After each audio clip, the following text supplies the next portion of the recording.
Hello everyone, welcome back to LewisNews. In today's video, we're going to be talking about a potential R-rated Spider-Man movie that Sony Pictures may have in production. I'm going to give you all the nitty-gritty details in this video and explain everything you need to know about the upcoming project. But before we get into that, if you are new around here, make sure you're subscribed. In 2024, this is going to be your #1 YouTube channel for all types of Spider-Man news. We cover everything from the games and movies, the shows, and the comics too. And we've got a busy week ahead of us. Lots of news has come out and stuff that we need to talk about regarding your favorite superhero. With that being said, let's get straight into this. So yes, Sony apparently is making an R-rated Spider-Man movie. Now, this is a rumor, so take it with a pinch of salt. This may not end up being true, but according to insiders, this is happening.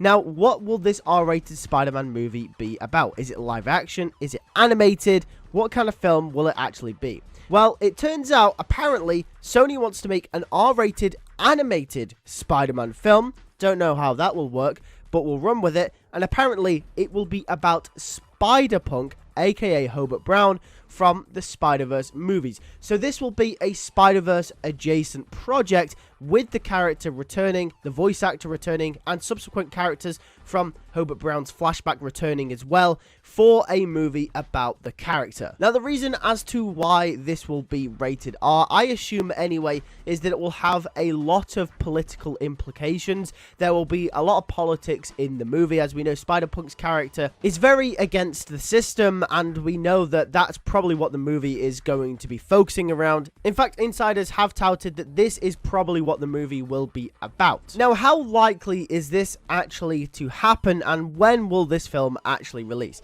So let's start with that first point. How likely is this to happen? Well, you guys know whenever I cover a piece of news on the channel, whether it be a rumor or a leak, I usually try and track down the source, and we talk about the source, we talk about how reliable it is, we maybe even give some examples as to something they've got right in the past or maybe even gotten wrong.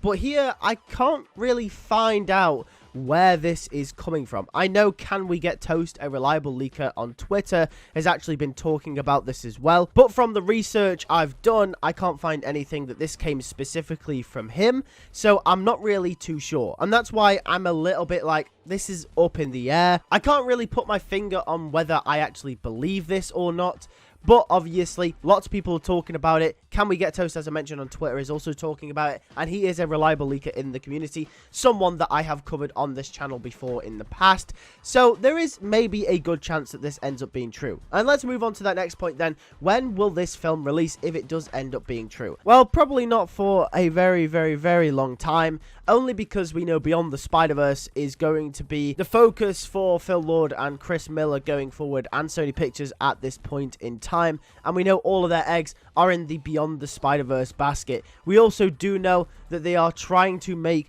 a Spider-Woman movie. Now, that is a little bit more credible. We know that Amy Pascal, and we know that a bunch of execs at Sony Pictures have been trying to push for a Spider-Woman movie, an animated Spider-Gwen movie for a long time, obviously sprouting from the Spider-Verse movies. So we've got that to come as well if that ends up coming to fruition. And I do believe the Spider-Woman movie probably would happen before the Spider-Punk movie, because obviously Spider-Gwen is extremely popular at the moment. She's probably one of the most well-written and most upcoming comic book characters in the last decade, I'd say, along with Miles Morales. So Sony probably want to capitalize on that character first before then moving on to other interesting characters like Spider-Punk in the Spider-Verse movies. So I do believe it probably, we're looking at least 5 years into the future, possibly even longer. And once again, like I said, it is an early development, so that means they're probably writing the script, they're probably seeing what kind of story they want to go with and whether it should be R-rated or not. But at the moment, according to reports, it is going to be R-rated, which is really, really interesting. But I want to hear all your thoughts in the comment section down below. Do you think making an R-rated Spider-Punk movie is a good idea, or do you think potentially maybe it's not the best idea because the Spider-Verse movies are more family orientated? I want to hear all your thoughts in the comments down below. Make sure you subscribe, like I did mention at the start of the video. We cover everything on the channel for Spider-Man, from the games and movies and the shows, and of course the comic books from time to time as well when any big news does drop. With that being said, thank you guys for watching. I'll catch you guys in the next one. Take care and peace.